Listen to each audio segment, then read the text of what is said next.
Hi, and welcome to the Sci-Fi Primer.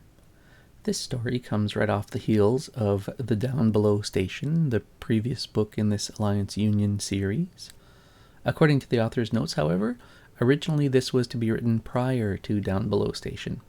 When the time came to write Merchanter's Luck, C.J. Cherryh needed a setting for the story and wrote Down Below Station to create the setting for not only this novel but several others. I originally came across this book when perusing the science fiction section of a local used bookstore. I was in the mood for an adventure story, something small scale, not a galactic scale epic like a Foundation series, but something on a more human level. This cover promised as much: a young woman with a pistol in the control room of a spaceship. Now, while it's said that one can't judge a book by its cover, a poor cover can turn a reader away from a potentially good read. In this case, the story delivered pretty much exactly what the cover suggested. This image is in the 70s and 80s style of science fiction art, almost like a snapshot of a scene from the story. If we compare that to the current cover for this story, it's quite the difference. More abstract and not entirely descriptive of the contents, it's very nice, but if I saw this in the bookstore, I might not have been tempted to pick it up. As it was with the original, I ended up reading a dozen stories by this author after this discovery, so maybe you can judge a book by its cover sometimes, but check the book reviews just in case. Now, on to the story. It happens several years after the events of Down Below Station. There's a merchanter ship that's run by a solo captain by the name of Sandor Kreja. Spelled Kreja, I think it's pronounced Kreja. He goes by the alias Edward Stevens. This is because, as a ship owner flying at the margins of society, he's had to change his ship's name and his own name several times over the years to avoid bad debt. We learn that his ship, Lucy, was once named Lissing and was overrun by pirates years back. Almost the entire crew died, and now there's just him.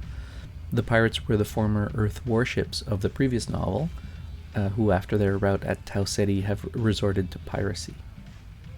At a bar at Viking Station in Epsilon Eridani, our protagonist hooks up with Alison Riley of the merchant ship Dublin Again, a very different kind of ship, very by the book, wealthy and run by a powerful merchant family.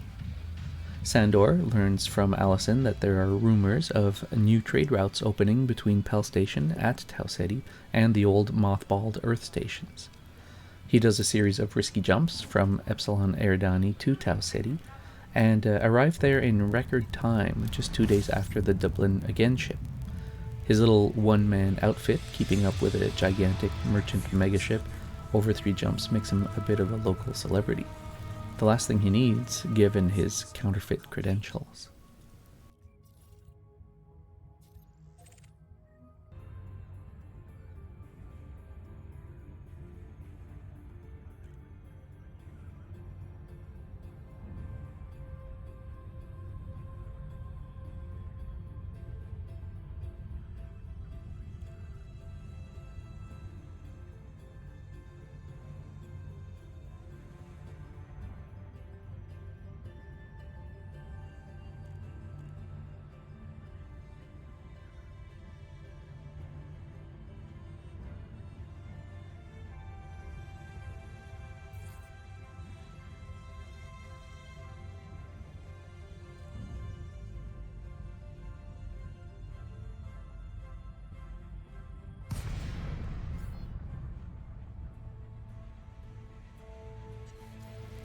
Sandor almost loses everything to Station Authority when a last-minute deal comes across his table.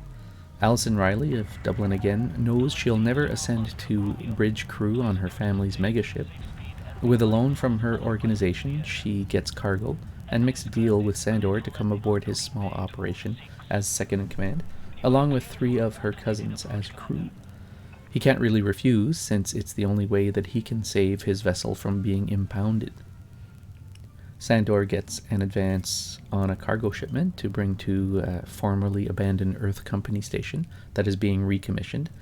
The cargo is switched out at the last minute, though, with a military cargo, courtesy of Signe Mallory, who you may remember as the renegade captain of the ship Norway from the first book, now a member of the Alliance. They don't really have a choice but to comply, and they are offered hazard pay. Landing gear deployed.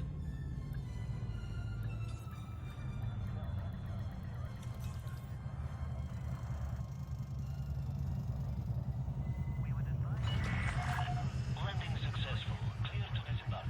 Welcome, Commander.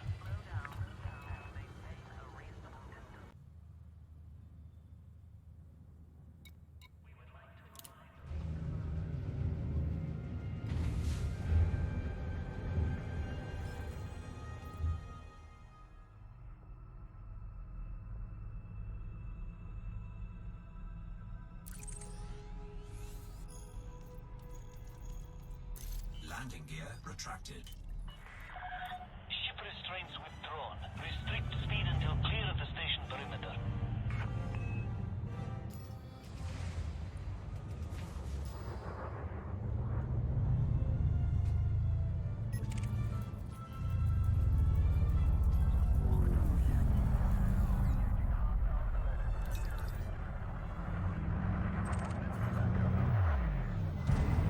Scan detected.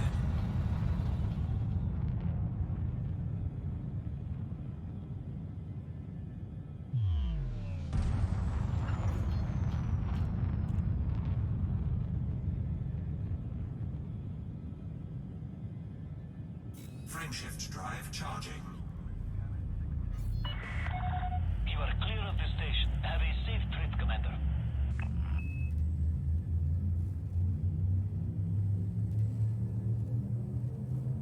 Four, three, two, one. Engage.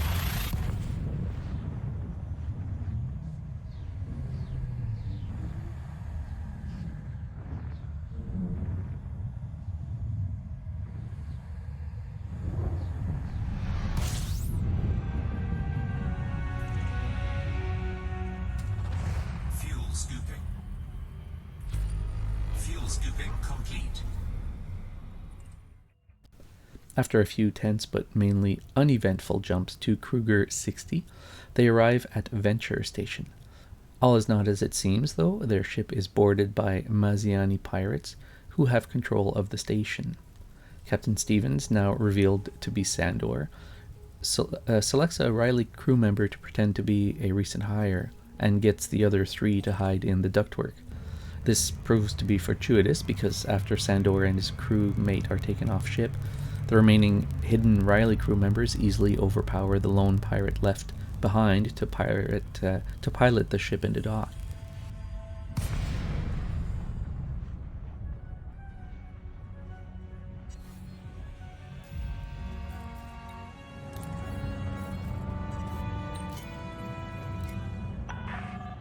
DeLacy, Zulu, Oscar, Romeo. Federal Flight Control would like to welcome you to this facility.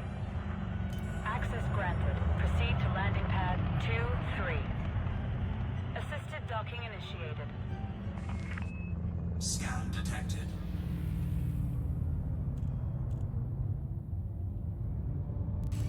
On the station, a firefight ensues.